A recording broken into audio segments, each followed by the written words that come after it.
Hi, my name is Nick Shipman, and this is Interactive Advanced Concept Presentation 8, Instant Ice. This is our last one, so very excited. This is we're going to demonstrate today a phase change with supercooled water. And so, not going to get into chemistry behind it yet because I want to make sure that these are going to work. So I've got my hopefully supercooled water. One of them already froze, so I'm hoping this is going to work. And I'm going to try and initiate a phase change by disturbing it a little bit. Oh, no. Oh, it worked! Look at that. Oh man, I didn't think it was gonna work, but it did. So I disturbed it and it crystallized.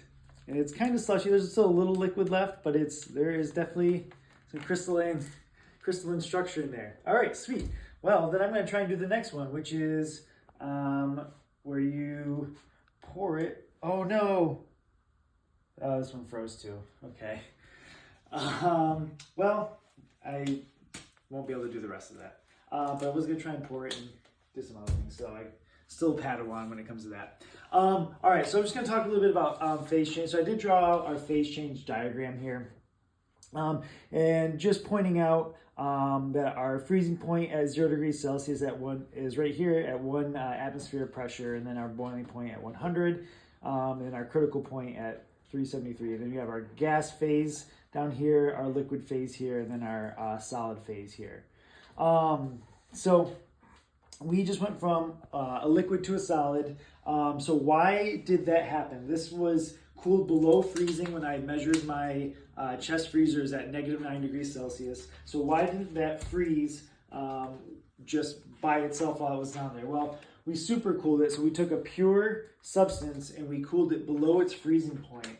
And so the molecules were not able to get into an ordered structure of a solid. So why were they not able to? Well, they didn't have a central seed to form their structure around called nucleation. So nucleation is the central area in which the rest of the crystals form around. Supercooled water that I've looked up is very unstable, and so it just needs a little bit of a disturbance to send it into that phase change. All right, and so going from phase changing to the type of crystals that water forms. So ice, from everything I looked up, can form many different types of crystalline structures. And the force that causes that type of structure is called it's a molecular crystal. So hexagonal, those are the most common thing found in nature. But when you use supercooled water, half supercooled water, it actually forms a cubic structure, which is kind of similar to a diamond. And then I just wanted to talk a little bit. I was going to try and draw a cubic crystal lattice, but it was a little bit beyond me.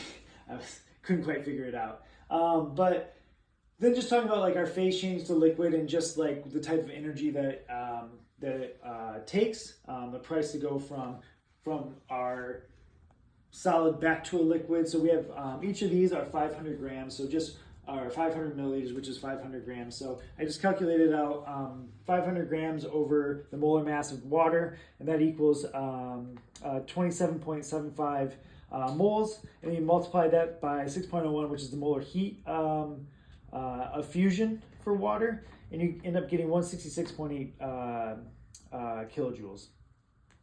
And then what you'll add that to is my temperature change was 9, so 9 degrees Celsius times the heat capacity of water was 4.184 times 500 grams of water gives you 18,828 joules.